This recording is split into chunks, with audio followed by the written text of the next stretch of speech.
Captain Jake Morrison stood on the bridge of his ship, looking at something that should not exist in this part of space. The massive object floating in the dark was bigger than any ship humans had ever built, and older than anything they had ever seen.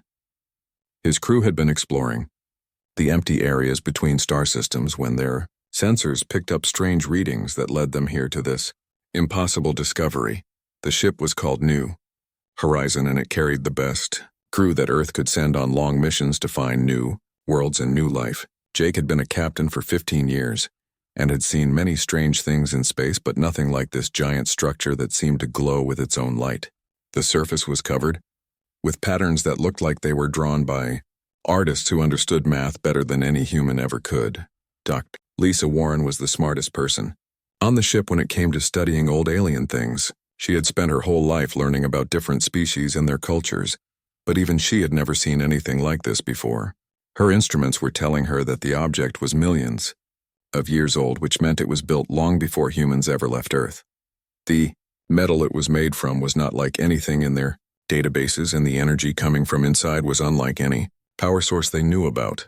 Lieutenant Commander Alex Turner was in charge of all the scanning equipment and communication systems on the ship. He was a young officer but very good at his job, and right now he was more excited than scared by what they had found. The readings he was getting from the alien ship were incredible, and some of the signals it was sending out were on frequencies that human science had never discovered before. Alex had always dreamed of being the first to make contact with an advanced alien race, and now that dream might be coming true. The alien ship was not moving, and did not seem to notice that the New Horizon was nearby. It just drifted through space like it had been doing for thousands of years, waiting for someone to find it. The patterns on its surface were beautiful and seemed to tell a story, but no one could understand what that story might be. Some of the patterns looked like star maps, while others looked like mathematical formulas that were too complex for human minds to figure out.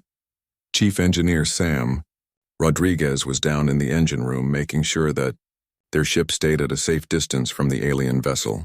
He had seen the energy readings that Dr. Warren was getting, and he knew that whatever was powering that huge ship was far beyond anything humans had developed. Sam had been working on spaceships for 20 years, and he could tell good engineering when he saw it. The alien ship was built by people who understood science and technology in ways that humans were only beginning to learn. The crew worked together to study the object from every angle they could. They took pictures and recorded every signal it was sending out. They measured its size and tried to figure out what it was made of. The ship was almost 50 kilometers long and had sections that looked like they could hold thousands of people or whatever kind of beings had built it. Some parts of the ship looked like living quarters, while other parts looked like laboratories or workshops where advanced technology was created. Dr. Warren spent hours looking at the data and comparing it to everything humans knew about ancient civilizations in the galaxy. Most scientists believed that very old and advanced races had existed millions of years ago, but no one had ever found proof that they were real. These ancient ones were supposed to be the first people to travel between stars, and they were said to have left behind technology and knowledge that could help younger races learn and grow. But most people thought these stories were just myths and legends that had no basis in reality. Alex discovered that the alien ship was broadcasting a signal that repeated every few hours. The signal was complex and seemed to contain information, but their computers could not translate it into anything that made sense. Parts of the signal looked like they might be coordinates to other locations in space, while other parts looked like they might be some kind of greeting or message. The signal had been broadcasting for so long that Alex wondered if anyone was still alive inside the ship to know that it was being sent. Jake made the decision that would change everything for his crew and for all of humanity. He decided that they needed to try to make contact with whatever was inside that ancient ship. It might be dangerous, but it might also be the most important discovery in human history. If there really were ancient ones still alive after millions of years, then humans could learn things that would help them explore the galaxy and understand their place in the universe. The captain called his senior officers together to discuss their options. They could study the ship from a distance and then return to Earth with their data. They could try to send signals to the ship and see if anyone responded, or they could attempt to board the alien vessel and explore it directly. Each choice had risks, but also had the potential for incredible rewards if they were successful. Doctor, Warren believed that the ship was a treasure vault of ancient knowledge that could advance human science by thousands of years. Alex thought that making contact with the beings inside could lead to an alliance that would help humanity defend itself against threats in the galaxy. Sam worried that their technology might not be advanced enough to safely interact with systems that were millions of years old.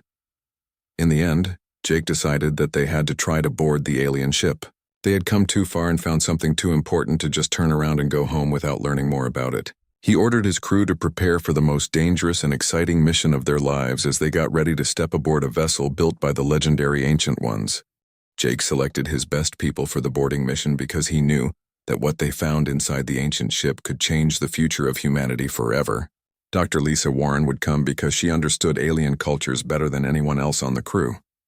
Alex Turner would handle all the technical equipment and communication devices they might need. Marine Sergeant Katie Bell would provide security and protection in case they encountered any dangers inside the massive alien vessel. The four of them climbed into the shuttle and began the short but tense journey from New Horizon to the ancient ship. As they got closer, the alien vessel began to change in ways that amazed and frightened them. Sections of the hull that had looked solid and impenetrable suddenly became transparent like glass windows. They could see inside the ship, and what they saw took their breath. Away corridors stretched for kilometers inside the vessel, and chambers large enough to hold entire cities were visible through the transparent sections. Everything was lit by the same soft blue light that covered the outside of the ship, and the technology they could see was so advanced that it looked more like art than machinery. The ship was definitely not dead or abandoned as they had first thought, but was somehow still alive and aware after millions of years in space. Doctor. Warren pressed her face against the shuttle window, trying to see as much as possible. The alien ship was responding to their presence by showing them its interior, and that could only mean that whoever or whatever was inside knew they were coming. The ship had systems that were still working after all these years, and intelligence that could make decisions about how to interact with visitors. This was beyond anything she had imagined when they first detected the vessel. Their shuttle approached what looked like it might be a docking bay, and sure enough, the alien ship opened a section of its hull to create a perfect landing area for their small craft.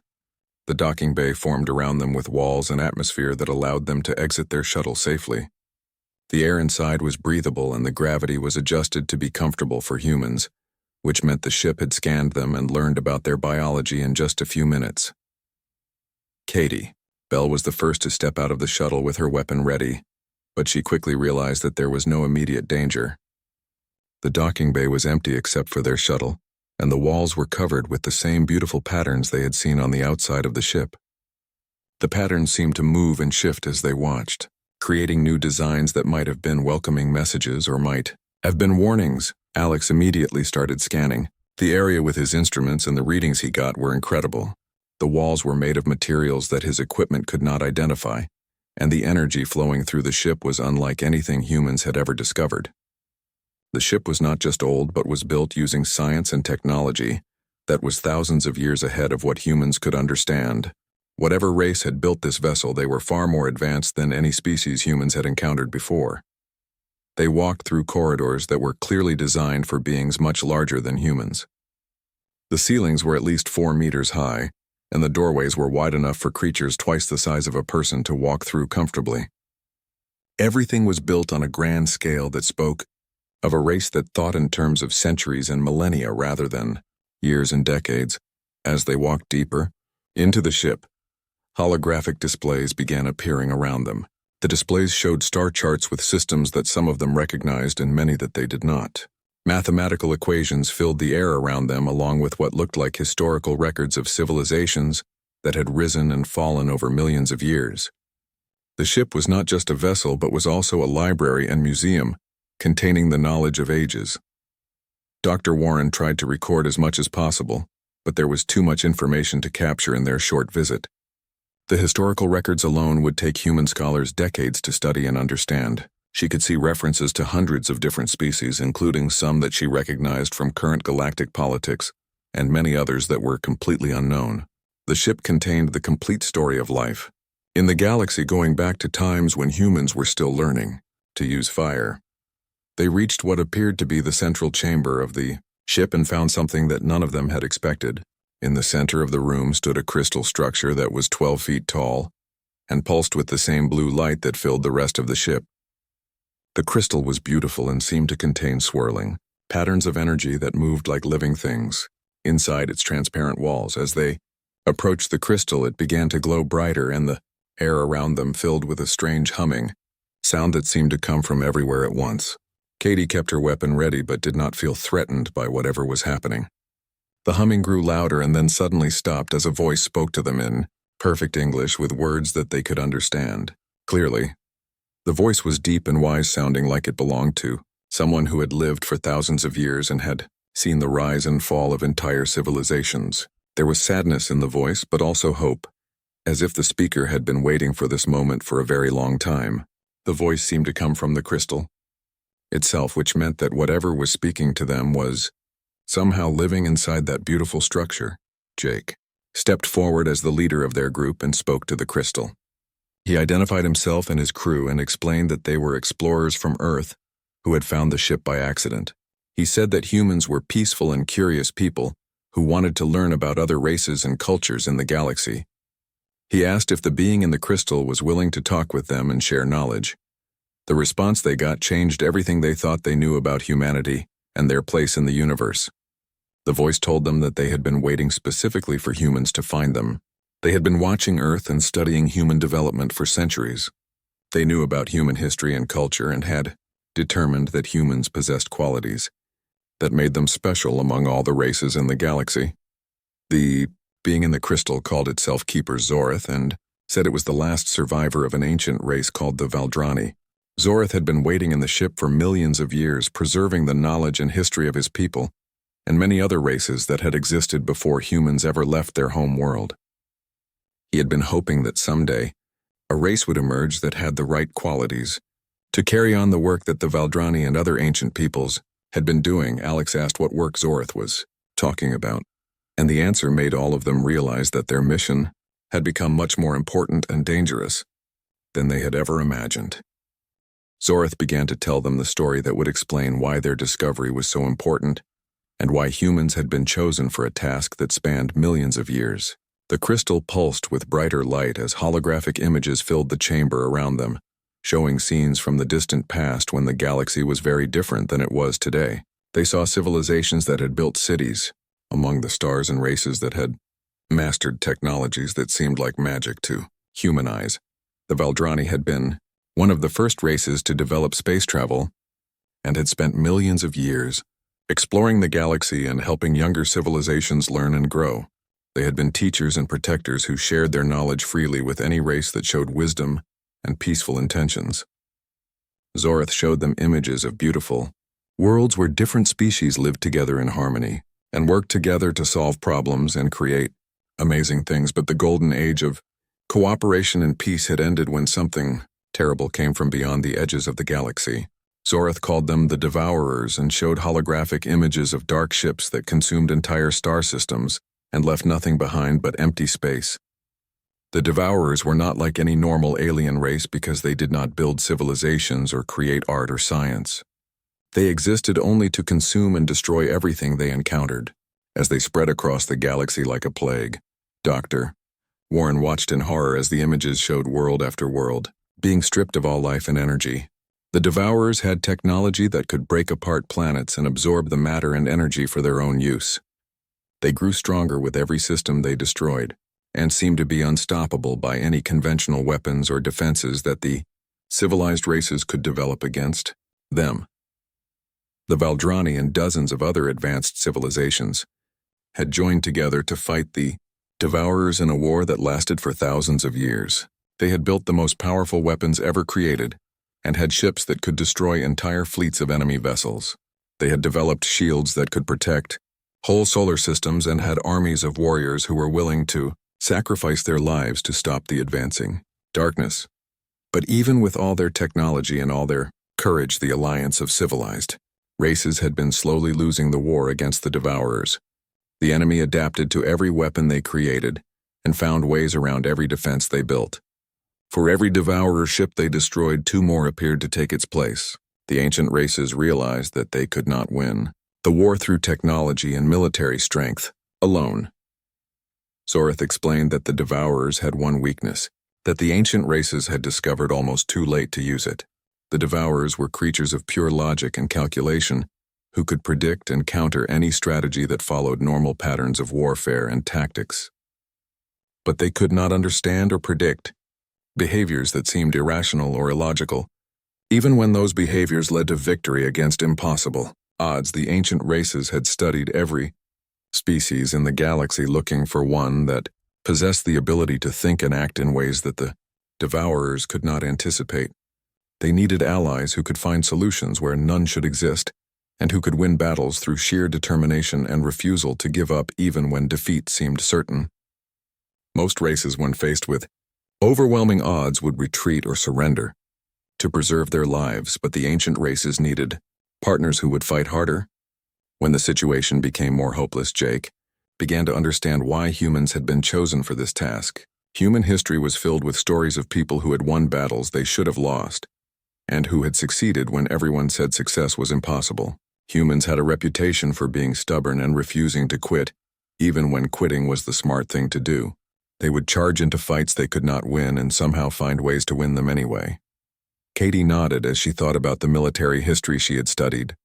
Humans had always been willing to sacrifice themselves for causes they believed in, and had often achieved victories through tactics that their enemies considered insane or impossible. Human soldiers would hold positions that could not be defended, and would attack enemies that outnumbered them by huge margins. Sometimes they lost, but sometimes they won in ways that surprised everyone, including themselves.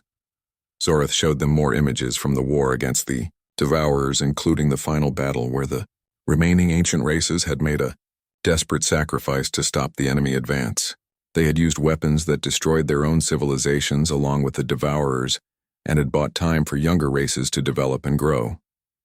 The few survivors like Zorith had gone into hiding to preserve their knowledge and wait for the day when suitable allies would emerge. Alex asked why Zorith thought humans were ready to face an enemy that had defeated civilizations millions of years more advanced than Earth.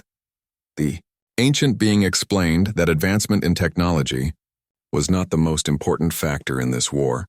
The Devourers could copy or counter any technology, given enough time, but they could not copy the human spirit that refused to accept defeat. Zorith had been monitoring human development for centuries and had seen how humans dealt with disasters and challenges.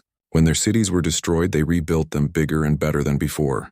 When diseases threatened to wipe them out, they found cures and became stronger.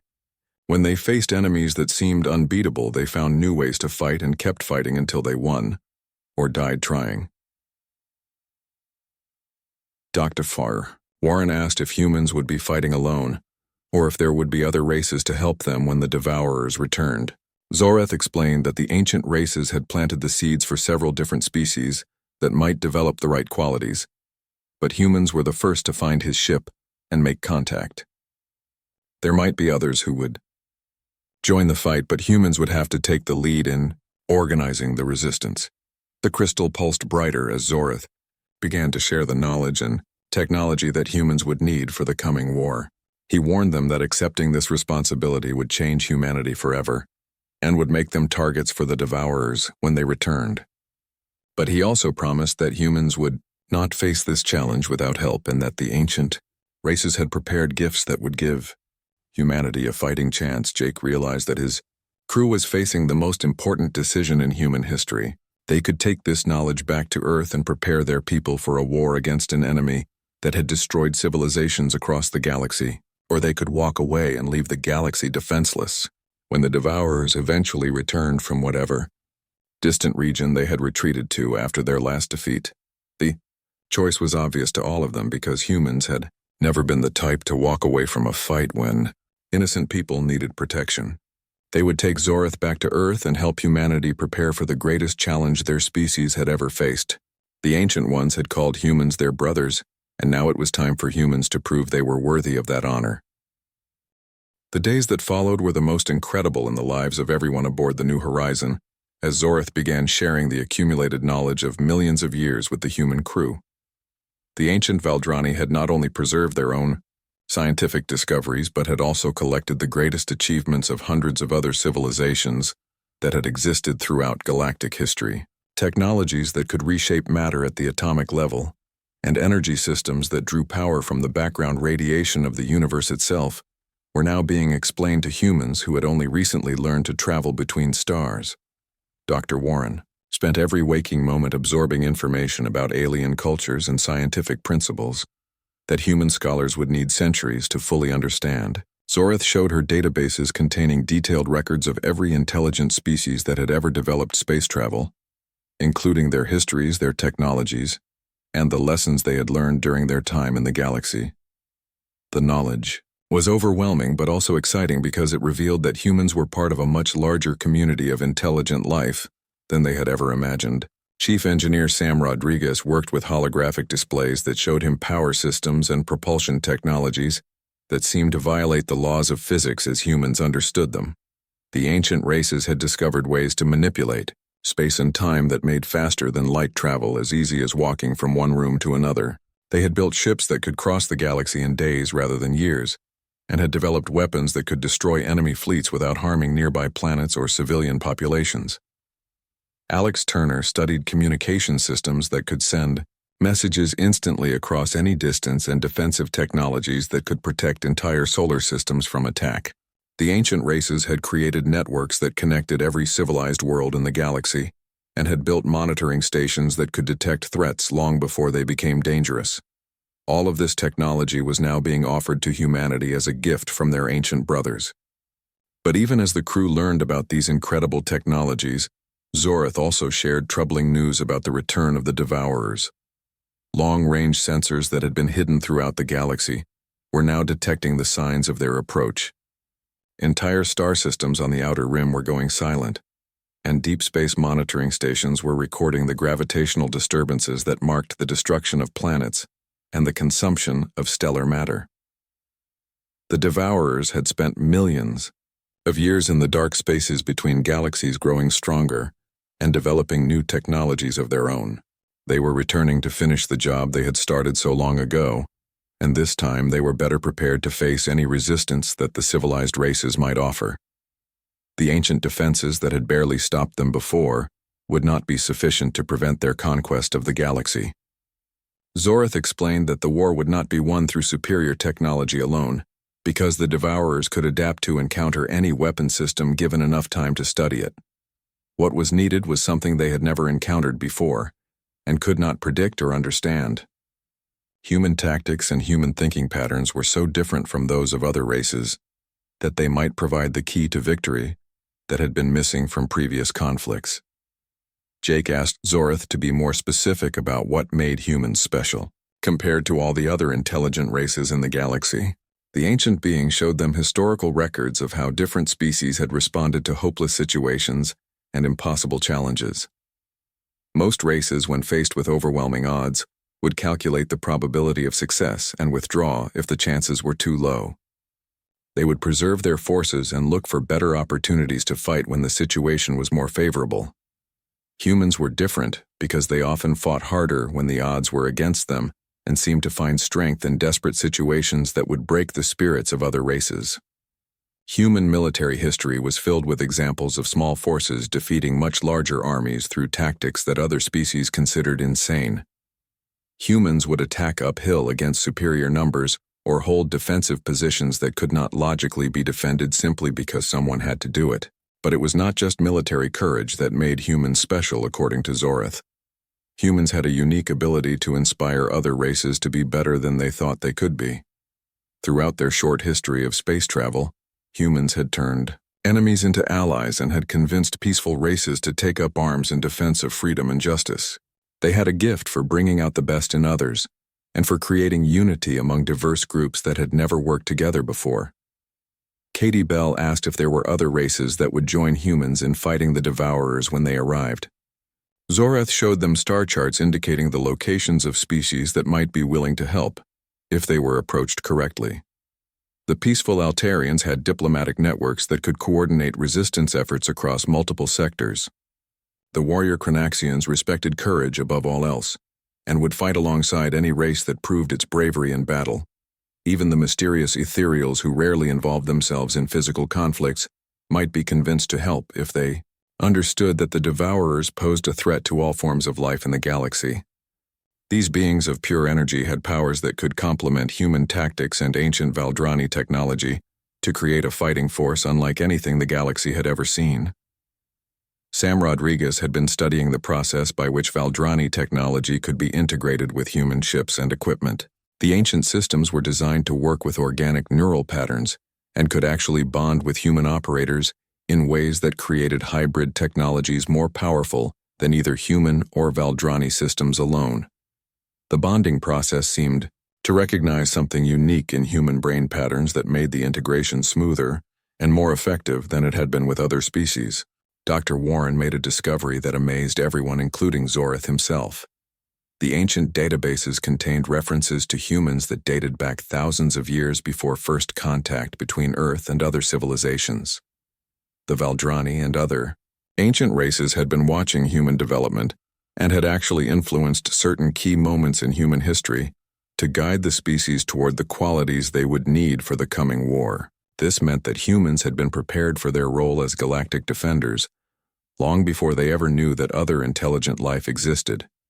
Their history of warfare and exploration and their development of certain technologies had all been subtly influenced to create the kind of people who could stand against the Devourers when they returned. Humans were not just random allies chosen by accident, but were the product of millions of years of careful planning and guidance.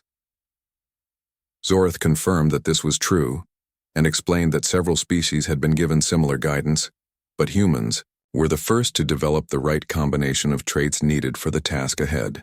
They had the courage to fight impossible battles, the intelligence to adapt to new situations quickly, and the social skills needed to unite diverse groups in common cause.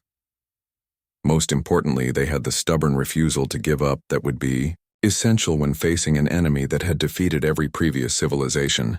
The ancient being told them that he no longer felt like the last survivor of his race, because humans had shown him that the values and principles the Valdrani had died to protect were still alive in the galaxy. Humans carried the same spirit of exploration and protection that had driven the ancient races to sacrifice everything in defense of younger civilizations. This was why he called humans his brothers rather than his students or successors.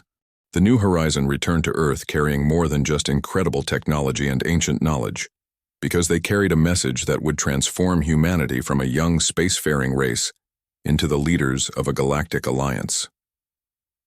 The news that ancient guardians had been watching over the development of intelligent life, and that humanity had been chosen to carry on their work, spread across every human world and colony with a speed that amazed even the most experienced politicians and military leaders.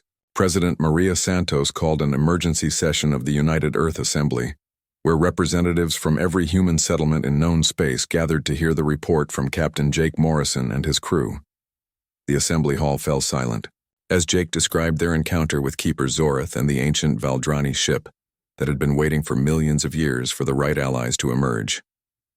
The holographic recordings they had brought back showed technologies and knowledge that would advance human civilization by thousands of years.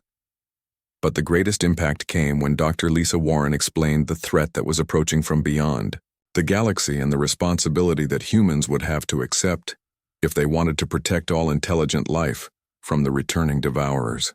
The assembled representatives listened in amazement and growing determination as they learned that their species had been chosen not because they were the strongest or smartest, but because they possessed qualities of courage and determination that other races lacked. Admiral Paul Chen was promoted to lead the new Deep Space Defense Initiative that would coordinate the integration of ancient technology with human ships and weapons.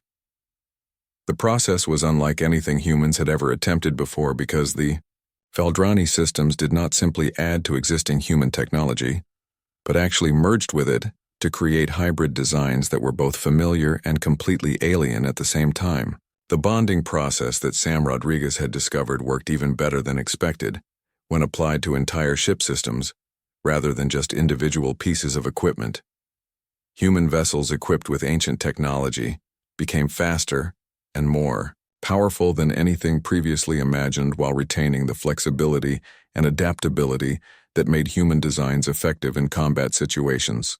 The ships seemed to respond to their crews in ways that suggested they were becoming partially alive. Dr. Warren was appointed as the first director of xenoarchaeological studies and given the task of establishing communication with other intelligent races that might join the alliance against the Devourers. Her teams worked around the clock to decode the diplomatic protocols and cultural information that Zorath had provided about species throughout the galaxy. The databases contained detailed instructions for approaching each race in ways that would be most likely to gain their cooperation and support. The response from other civilizations was better than anyone had dared to hope when the first human diplomatic missions began making contact with potential allies. The peaceful Altarians had been monitoring the same sensor readings that indicated the return of the Devourers and were relieved to learn that someone was organizing a resistance effort. They immediately offered to use their extensive communication networks to coordinate military planning across multiple sectors of the galaxy. The warrior culture of the Chronaxians was initially skeptical of human claims about ancient allies and advanced technology, until human ships began demonstrating capabilities that impressed even their most experienced military commanders. The Chronaxian fleet commanders were amazed by the hybrid human Valdrani vessels and eager to learn how their own ships might be upgraded with similar systems. They pledged their battle fleets to the Alliance after witnessing combat demonstrations that exceeded their highest expectations. Even the enigmatic ethereals emerged from their dimensional retreats to offer assistance when they learned about the approaching threat. These beings of pure energy had avoided physical conflicts for millennia, but recognized that the Devourers represented a threat to all forms of consciousness in the galaxy. Their ability to manipulate energy fields and dimensional barriers would provide defensive capabilities that could complement the offensive power of human and Chronaxian fleets. Jake Morrison was promoted to Admiral of the First Ancient Fleet, which consisted of 47 ships equipped with the most advanced hybrid technology that human and Valdrani engineers could create. The crews of these vessels came from 12 different species and represented the most skilled officers and specialists that the Alliance could assemble. It was not the largest military force ever created, but it might have been the most determined and diverse fleet in galactic history. The integration of crews from different species created challenges that no military organization had ever faced before, but also resulted in capabilities that surprised everyone involved. Human tactical thinking combined with Chronaxian warrior skills and Altarian diplomatic networks created strategies that were completely unpredictable. Ethereal energy manipulation enhanced the effectiveness of weapons and defenses beyond what any single species could achieve alone. But the most remarkable change occurred in the ancient Valdrani ship itself, as Keeper Zorath prepared to join the Bihao fight that his people had been unable to finish millions of years earlier. The massive vessel began transforming as dormant systems activated, and weapons that had been hidden for eons emerged from concealed sections of the hull. The ship that had been a museum and library was becoming a warship again as its ancient commander prepared for battle. Zorath told Admiral Morrison that for the first time in 2 million years he felt something that he had almost forgotten after spending so long alone in the darkness between stars. The presence of human allies and the knowledge that his people had not died in vain gave him hope that the galaxy might finally be free from the threat that had haunted civilized races for so long. Long-range sensors were now detecting the leading elements of the Devourer fleet as they moved through the outer systems, consuming worlds and growing stronger with each conquest. The enemy had learned from their previous defeat and were advancing, more carefully this time with better coordination between their forces and improved defenses against the weapons that had barely stopped them before. The combined Alliance fleet moved to intercept the Devourers at a location that human tacticians had chosen, specifically because it offered advantages that the enemy would not expect. The battle would take place near a cluster of neutron stars, where gravitational fields and radiation levels would interfere with Devourer sensors and communications. Human crews trained in high radiation environments would have advantages that the enemy could not predict or counter easily.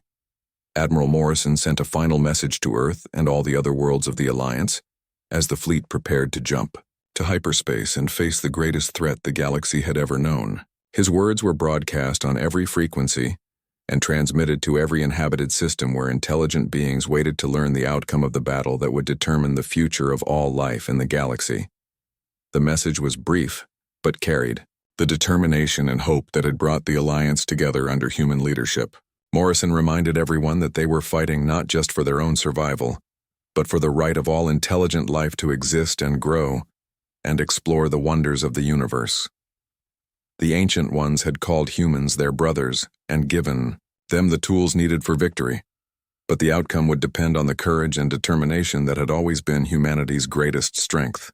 As the fleet jumped to hyperspace heading toward their date with destiny, Zorith spoke words that echoed through every ship and gave strength to beings from a dozen different worlds. The Ancient Keeper told them that this was how legends were, born and how the darkness that had plagued the galaxy for millions of years would finally be defeated by the brotherhood of all intelligent life, working together against a common enemy.